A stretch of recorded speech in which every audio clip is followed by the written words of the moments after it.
Welcome to Cambridge English Language Institute. This is Ansar Ahmad and today's video I am going to talk about anaerobic respiration. N जो है ना ये prefix है, इसका मतलब होता है नॉट और एब्सेंस।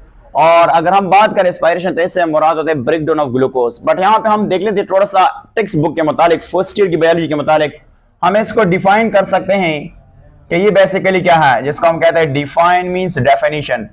तो हम कहते हैं it is basically what, incomplete break down of glucose है, incomplete breakdown of glucose है, glucose without utilization of oxygen। and इनमें से without utilization of what, utilization of O2, इनमें से कहते हैं O2 की यूटिलाइजेशन नहीं होती है, तो इसलिए यानी इनमें से ग्लूकोज की तोड़ होंगी बट नॉट कंप्लीट, और ये होगा यानी ऑक्सीजन नहीं होंगी। हम कह सकते हैं it occur in the absence of, अगर हम कह सकते हैं in the absence of oxygen, absence of O2।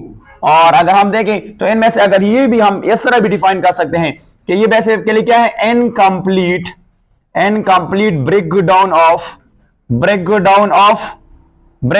What, breakdown of organic molecule भी कह सकते हैं। और and release of small amount of energy, हम कह सकते हैं and release of small amount of energy, amount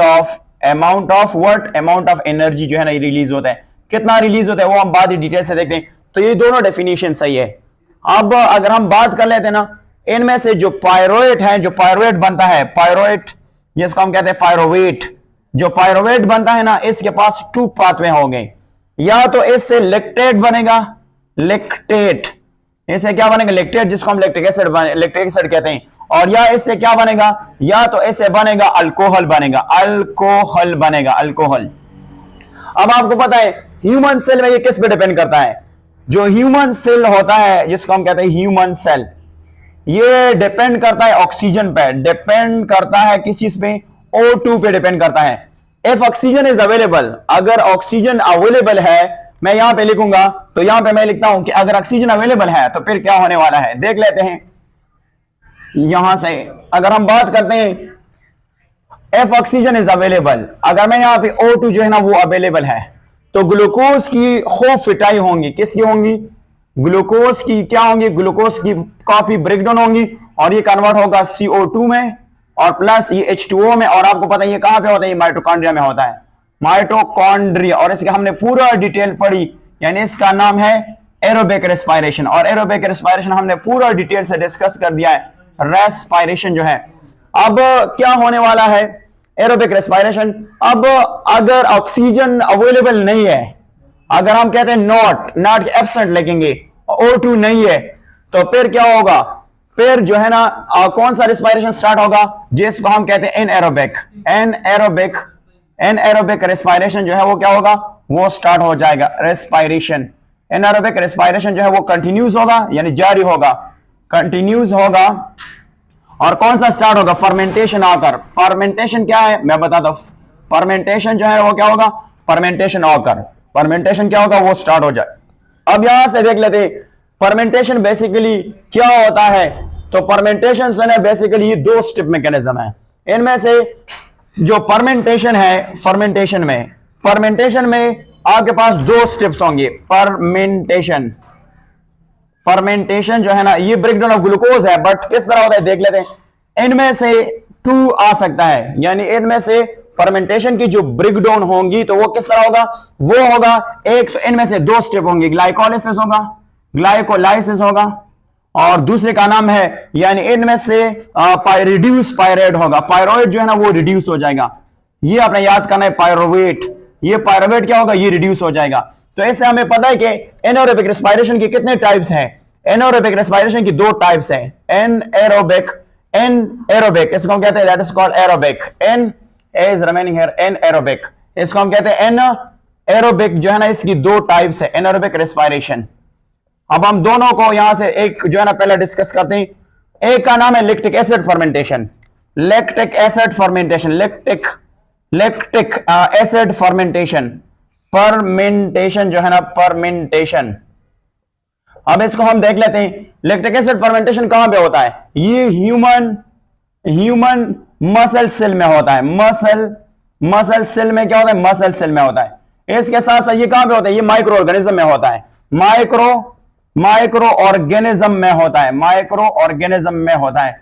इनमें से क्या होता है?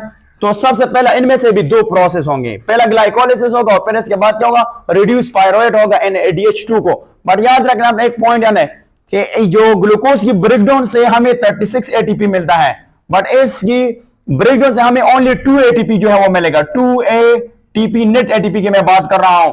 और याद रखें इतना कम ATP भी दे रहा है, बट फिर भी इसके इस्तेमाल होते हैं। कब होता है? जब हमारे बॉडी को एनर्जी की रिक्वायरमेंट ज्यादा होती है, तो इसलिए फिर ये एनारोबिक रेस्पिरेशन जो हमारे बॉडी में स्टार्ट होते हैं। देख लेते हैं कि इसके दोनों स्टेप देख लेते हैं। पहला में ग्लूकोज की ब्रेकडाउन किस तरह होते हैं, तो यहां पे देख लेते हैं। सबसे पहला अब देखें, नंबर 1 फर्स्ट स्टेप। फर्स्ट आपके पास आपने ग्लूकोज लेना है और ग्लूकोज के फर्स्ट स्टेप में आपने 2 ATP प्रोवाइड करना है। वो अगर आपने नहीं देखे तो आप विजिट कर सकते हैं मेरे चैनल से, पूरे डिटेल से देख सकते हैं। तो फर्स्ट स्टेप को देखते हैं। इससे क्या बन जाएगा? इससे 2 पायरुवेट बन जाएगा। 2 पायरुवेट बन जाएगा। 2 क्या बनेगा? और प्लस इनमें से 4 ATP बन जाएगा। ATP जो है वो बन जाएगा। इसी दौरान अगर हम अब 2 पायरुवेट लेंगे, यहां पे हमने लेंगे 2 पायरुवेट, जिसको हम कहते हैं पायरो और इसको कहते हैं आर। ये देख लेते हैं 2 पायरुवेट। 2 पायरुवेट क्या है? 2 पायरुवेट से क्या बन जाएगा? इससे बन जाएगा 2 लैक्टिक एसिड। लैक्टिक एसिड बन जाएगा। अब इसकी थोड़ा सा हम डिटेल 2 लैक्टिक एसिड बन जाएगा। इसके हम फॉर्मूला भी लिखते हैं। तो इसका फॉर्मूला है यहां पे हम C3 और आपके पास H4 और E3 है। इससे क्या बनेगा? इससे 2 लैक्टिक एसिड फॉर्मूला बनेगा। यहां से C3 और हम लिख सकेंगे HO6 और O3 जो है ना बन जाएगा। अब यहां से आपने देखना है कि जो आपके पास 2NADH है, ADH है, तो आपको पता है इससे इलेक्ट्रॉन लूज हो जाएगा। इससे इलेक्ट्रॉन यानी हाइड्रोजन से निकल जाएगा और ये कहां पे जाएगा? यहां से बनेगा, यहां से आपके पास 2NADH। आपके पास क्या बन जाएगा? NADH। 2NADH इससे 2 हाइड्रोजन रिमूव हो जाएगा, तो ये खुद ब खुद क्या हो जाएगा? ये रिड्यूस हो जाएगा। और यहां से जो लैक्टिक एसिड है ये क्या करेगा? ये 2 हाइड्रोजन लेगा, तो ये क्या होगा? ये ऑक्सीडाइज्ड हो जाएगा।